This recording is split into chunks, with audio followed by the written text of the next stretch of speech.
When I feel the need for peace and quiet, I pass up my usual haunts where I know too many people and find a nice, restful place where not too many people know me. Sometimes it doesn't work out that way, especially if I happen to be seated ringside at a lover's spat. The argument had been getting hotter ever since the main course. It figures when it reached a certain heat, the only thing to do is cool it off. And while this boy's way of cooling it off wasn't exactly according to Emily Post, it was effective. Get out of my way, mister. Don't you think you've embarrassed the lady enough for tonight? This is none of your business. That's right. Are you going to get out of my way? No. Look. Why don't you go on home and cool off? You might feel pretty bad about it in the morning. I don't need your advice. And furthermore, if you don't get out of our way, I'll... It might have developed into a busy evening, but the manager and a couple of hired hands settled the issue. The manager explained that the guy was Johnny Conrad. His father had left him one of the biggest contracting firms in the city and too much money. The manager introduced us and explained my part in the beef. Her name was Mary Williams. Very few girls look good after a nice cold shower. She was one of the very few. Well, I'm very grateful to you, Mr. Hammer. I was very embarrassed. Most people call me Mike. How do these things go? Well, thank you, Mike. I'm Mary. I hope you don't mind, but I'd like to get out of this place. I think you can understand. Of course. Can I drop you somewhere? I was hoping you'd ask. When Johnny gets in a mood like this, he just frightens me. I'd be very glad to know that you were along with me. Well, that shouldn't be hard to arrange. Wait a minute. It seemed this was the season for knights in shining armor. I not only got to escort the beautiful princess home, but the Stonecrest set a new precedent. It picked up the tab. She lived in a fashionable pile of bricks and plate glass perched over the East River in the 80s. It wasn't the kind of a place where you get your rent out of the piggy bank. Well, thank you, Mike. It's silly, I guess, but I just didn't want to walk out of that place alone. Well, if it bothers you so much, why don't you call the police? Oh, I wouldn't want to do that. See, Johnny's really a very sweet person. Sweet, huh? Yeah, I guess ice water in the face is real sweet. Well, he isn't always like that. He gets into these vile moods. Then the next day he'll be sorry, and he just can't be sweet enough to make up for it. Oh, I never could figure out a woman. The guy pushes you around, all you can do is stick up for him. Well, I guess it's just because I know him better than most people. He's a very sensitive person. Sensitive?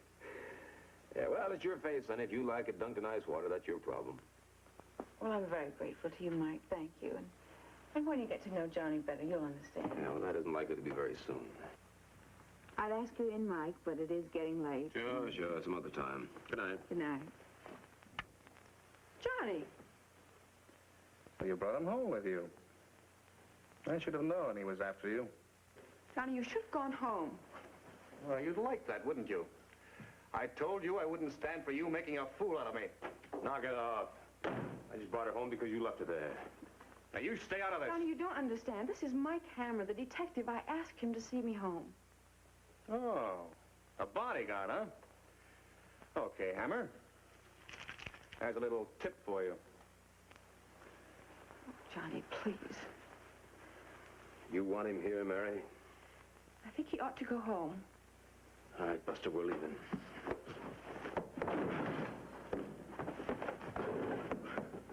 All right, Conrad. Let's get out of here.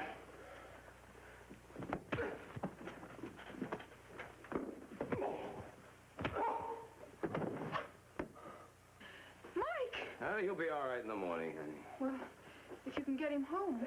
Where's home? Parks and Towers, the penthouse. Ooh, penthouse. All right, Buster, let's go. Let's go home. Come on. I'll see that he gets there. But Johnny Conrad wasn't that easy to get rid of. By the next morning, I had an invitation to a party in front of a judge on charges of aggravated assault. To hear Conrad's lawyer, Tom Bronson, tell about it, Johnny was the most abused man in town. He even made Johnny's hobby of collecting wives sound like a boyish preoccupation. Mary, it turned out, was on the verge of becoming the sixth Mrs. Johnny Conrad. Mr. Hammer? You have heard Mr. Conrad testify that you assaulted him without provocation, inflicting grave physical harm. Do you have anything to say? Well, yeah, I hit him. But he was bothering a young lady, and she asked for protection. Protection? By you or from you, Mr. Hammer? Your Honor, the young lady in question is the fiancée of my client. Is it not reasonable that... Why isn't the young lady here? We feel that she's suffered enough embarrassment. Oh, come on now. Sit down, Mr. Hammer. Yes. If it pleases the court, we're not asking that Mr. Hammer be charged for this assault. We are merely asking for a guarantee that it will not happen again. Do you have reason to suppose that there will be a recurrence? Mr. Hammer has an unfortunate reputation for violence. Violent? Me? Violent? Mr. Hammer, sit down. I feel that he resents the young lady's attachment for Mr. Conrad. What? That's ridiculous. I never saw either he or the girl before last night. And if I never see him again, it'll be a month too soon. This court is not in sympathy with Cafe Society Browning. True, Mr. Hammer has a reputation, but Mr. Conrad is not exactly unknown to this court either. Your Honor, my client wants to prevent any further disturbance. That is why we urge the court to put this man under bond, to keep the peace. Mr. Hammer? Look, Your Honor, all I want to do is get this mess cleaned up so I can go back to work. In that event, the court will issue an order placing you under bond to keep the peace. In the interest of everybody concerned, I hope you will stay away from Mr. Conrad and his fiancée. You know, I always thought keepers wore white coats. I'm sorry that's going to be your attitude, but I must warn you that I shall use every means at my disposal to protect my client's interests. Yeah, well, in that case, you better tie a string around his finger. He don't remember so well. This is the judge's chamber, Sonny. No smoking. Even though Conrad's complaint was a batch of lies, I was satisfied to settle for the peace bond. His attorney carried a lot of weight, and with the first of the month rolling around every 4 weeks or so, and the rent coming due, I had no time to waste on cases that brought no fee. Afternoon, I'd already forgotten about Johnny Conrad and Mary Williams. I was up to my ears in paperwork when something happened to bring them back to mind. It's open. Mary Williams! Mike, I just heard about your being dragged into court this morning. I feel terrible about that. Well, I've been there before. Don't worry about But it. it's all my fault. You're being put to all that bother and inconvenience. I never thought Johnny would be that vindictive. Well, he just probably had to save face, that's all. Oh, well, nevertheless, it's not fair. All you did was try to be nice to me. Well, that's no real hardship. But you must have thought I'd run out on you not being there to speak up. Yeah, I was a little curious why you weren't there. But I suppose there's no real reason why you should get involved. Well, the judge didn't... Yeah, he slapped me on the wrist. Placed me under a peace bond. Well, I don't know what I came here to tell you, Mike. I'm just so sorry it happened. Well, at least it gave me another chance to see you again. Sit down. I like that, too. I just wish there was something I could do to show my appreciation. Let me see more of you. Well, I don't think that would be much of a penalty. When? How about tonight? You don't waste much time. I know a little restaurant out on the island. Nice, quiet little place. That sounds good to me. I can be ready at 7. That's not too early. It's not early enough.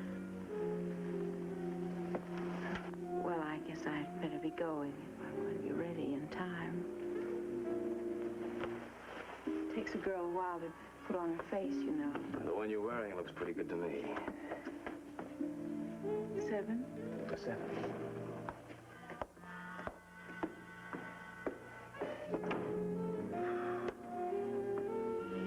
In most businesses, when the workday is done, you put your tools away until opening of business the next day. But not in mine. In mine, you get so used to them, you feel improperly dressed without them. But I don't think Emily Post would exactly recommend a quiet evening with a 38 under your arm. And tonight, Emily Post and I were riding the same beam. Long Island, like all suburban areas, has its intimate little hideaways. It gave me a chance to get to know Mary a lot better than I'd hoped. And on the ride home, I learned a lot of other things. Bronson wasn't only Johnny Conrad's lawyer, he was the executor of the father's estate and practically his guardian. And any guy who's gone through 5 wives needs a guardian, or a keeper. Oh, this was a wonderful evening, Mike. Thanks. I'm the one who should thank you. It's still fairly early. You talked me into it.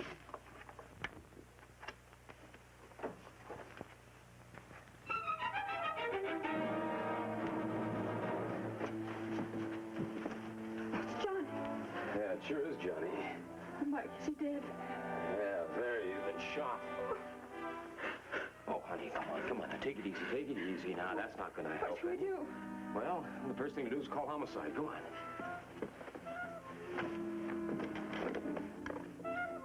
The wire, it's been cut. Well, there's got to be another phone around here somewhere in a neighbor's apartment. Find one. And when you get homicide, ask for Captain Pat Chambers. Tell him what happened and ask him to get over here right away. It looked like the job had been done with a .38. Only one bullet had been fired. That's all it took. Of course, you can't be sure about the caliber of a gun until the autopsy is completed. But you can make a pretty good guess. Just as when you see a mouse hole under a sink, you know it wasn't made by an elephant. There was no sign of a struggle. He must have known the man who killed him.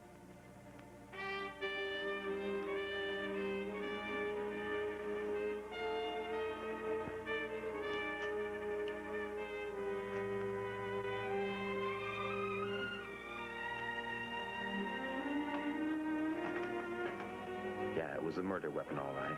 Recently fired in just the right caliber. It had a familiar look about it. It should have. It was my gun. Well, that was quick.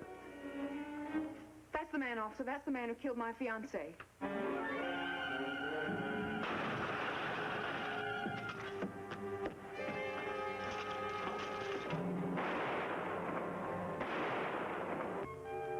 My best bet was to hole up in a little side street hotel on 42nd Street until I could find out what the score was. I was being set up as a patsy for Johnny Conrad's killing. What I had to find out was how complete the frame was. Yeah? New York is like a small town. The main stem is on the party line. Ask enough questions and soon you'll start getting answers. Louis Michaels was a retired cop. Louis had canvassed Mary Williams' neighbors. She was gone.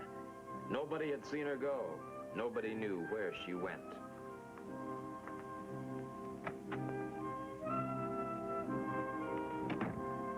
Captain Pat Chambers lived on 64th Street in a house that nestled anonymously in a row of other similar houses.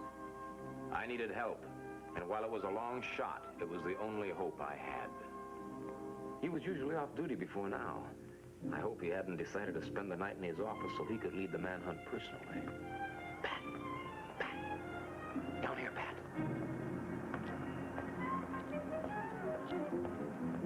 What are you doing here? Waiting for you. You must be out of your mind. There's an APB out on you. Every cop in town is looking for you. Yeah, I know. Remember me? I work for the city, too. Yeah, but you're also my friend. That's right. If you're innocent, I'll do everything I can to clear you. Innocent? I didn't kill him and you know it. Why did you run? Why did I? I'm on a peace bond to stay away from the guy. I'm out with his girlfriend. My only witness puts the finger on me. And my own gun is used to kill him. Now, why do you think I ran? I have to take you, Mike. Still going by the book, huh, Pat? It's the only way I know. You know, I always said that book was going to get in your way someday. I'm sorry, but that's the way it is. You still going to take me? You know, I don't think you can. Don't make a test case, Mike. Now, look, Pat, I got too much writing on this to let anybody or anything stand in my way. I got to clear myself, and I can't do it sitting in a jail cell. I'll give you every break I can. I want 24 hours to find that girl. No dice. I came to you, Pat, for help. If you're not going to help me, I'll have to do it on my own. I can't even let you stop me, Pat. I've got to, Mike. Well, you going to cuff me? All right, Pat. Mike, stop! Mike, stop!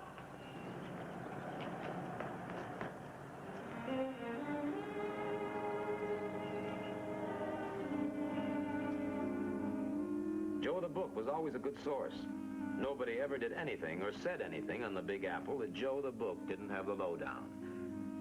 Johnny Conrad wasn't a gambler, so his death wasn't a Welch kill. Nor was the finger on him in any known circles.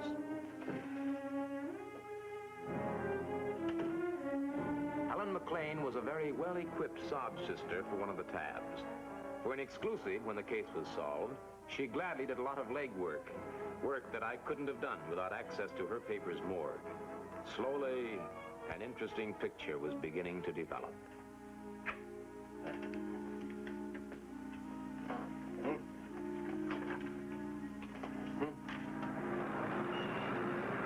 You can do just so much without exposing yourself.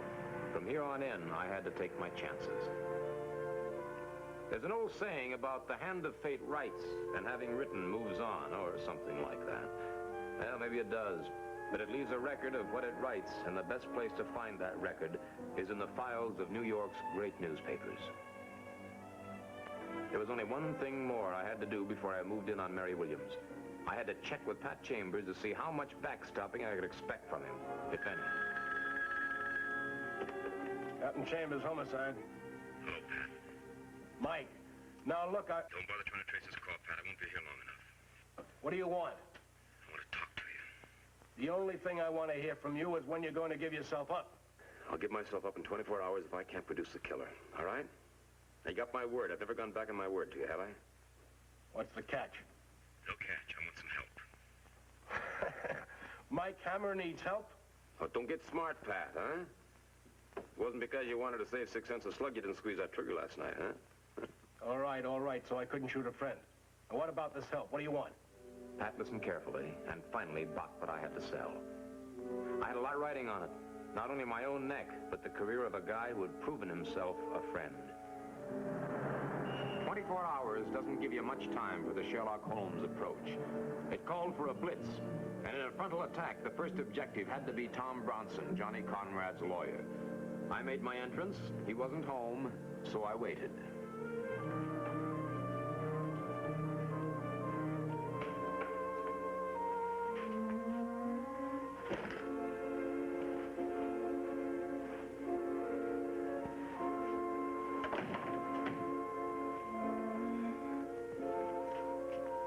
Hammer, what are you doing here? The police are looking for you.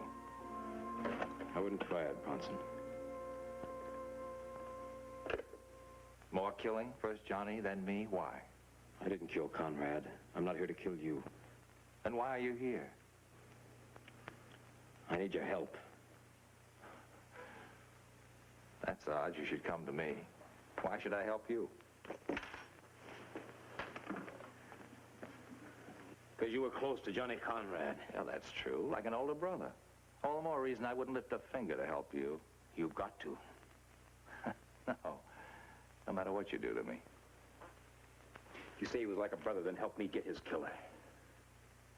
Do you expect me to believe you didn't kill Johnny? Would I be here if I did?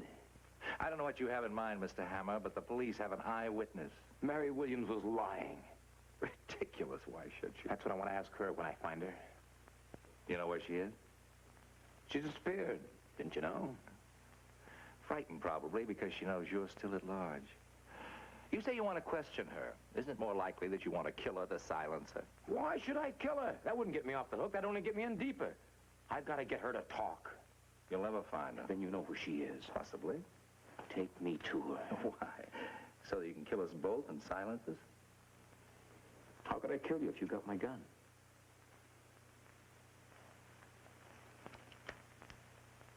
I believe you're serious. Dead serious. Mary Williams is the only person who can prove that Johnny Conrad was dead when we walked into her apartment. She'll talk when I find her. Possibly. But now, what's to stop me from calling the police? You. You're no longer sure you can prove that I killed Conrad. Neither are the police. How can you be sure? Take a chance. What do you got to lose? You got the gun. If you get the killer with it, you're home. All right. I'll take the chance. But I warn you, I won't hesitate to pull this trigger if you try anything. I wouldn't expect you to. Without Bronson's help, I never would have found Mary Williams under the 24-hour deadline. It was already dark by the time we approached her hideout in the foothills of the Berkshire Mountains.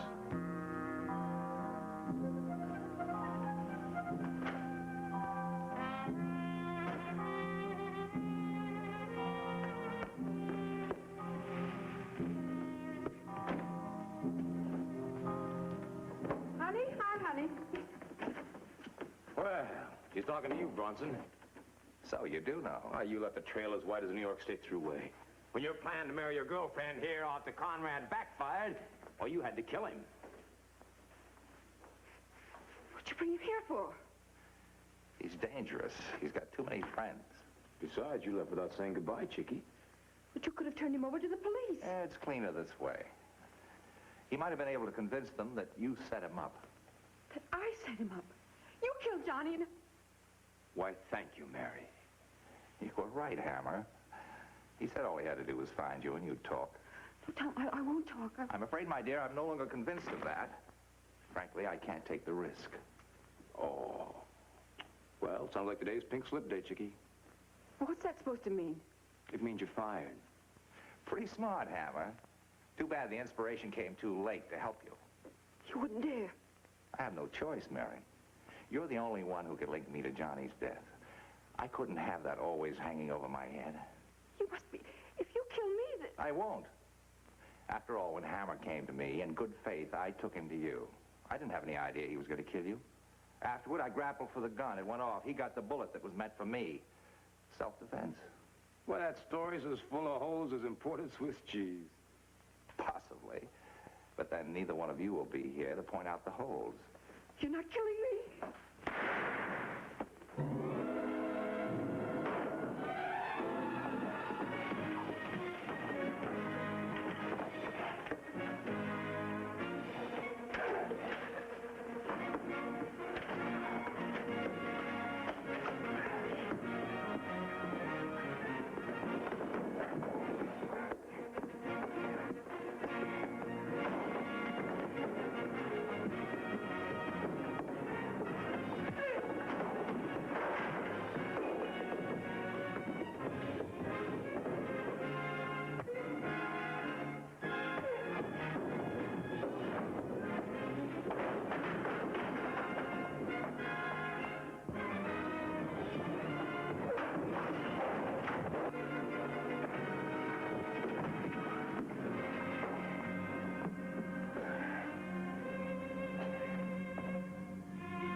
You all right?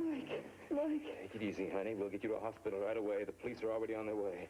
The police? Yeah, Pat Chambers has been following us ever since we left Bronson's office. Then you did know. Well, I knew he killed Johnny. The only way I could clear myself was to find you. I had to get him to bring me to you. I told you, thank you, everything. Where's Bronte? He's over there. Well, finally, what took you so long? Did you come by way of the Catskills? Well, they got local clearance. I got no jurisdiction up here. How is she? She'll make it. Come on, honey. Miss Williams, you willing to make a statement? Oh, come on now, Pat. Now this girl needs a hospital. Come on, baby. Can I borrow your car? Give me the keys. I don't get it. You knock yourself out trying to clear your She'll name. make a statement tomorrow. Tomorrow? Yeah, you ought to be back in town by then. Come on, honey.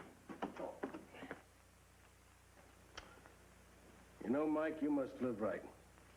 Girl's statement puts you in the clear. Yeah. But you took a mighty big risk doing it the way you did. Listen, boy, you don't use minnows when you're fishing for sharks, you know. And I was playing for big stakes, my neck. See, when I found out that Bronson was a big spender and had been digging into Johnny Conrad's estate, well, I figured I could get him for embezzlement. But that wouldn't clear me. I had to make him think that Mary Williams was a loose thread. And he didn't like loose threads. No, he didn't like loose threads. Oh, Mike? Speaking of loose threads, we got some unfinished business. Such as? Such as resisting arrest, assaulting an officer. Still playing by the book, huh? I suppose this time you're going to throw it at me. I tell you what I'll do. Yeah? You don't tell anybody you dumped me in an ash can. And I won't tell anybody you resisted arrest. A deal? That's a deal. And that takes care of that. I don't like loose threads myself. I'll see you around, pal.